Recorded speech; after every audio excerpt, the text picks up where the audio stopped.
2 and 3. We're just gonna go back, okay? To before the second repeat. It's okay. 2 and 3, 4. 2 and 3, 4. 2 and 3, 4. 2 and 3, 4.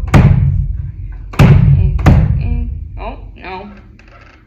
We gotta be careful there. Our measure 14 is different.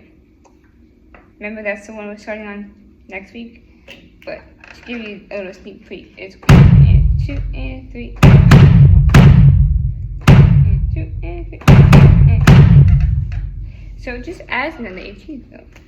But that's for next week. No, don't get too excited. Okay. So that was the first 14 measures of Come As You Are by Nirvana on the bass drum.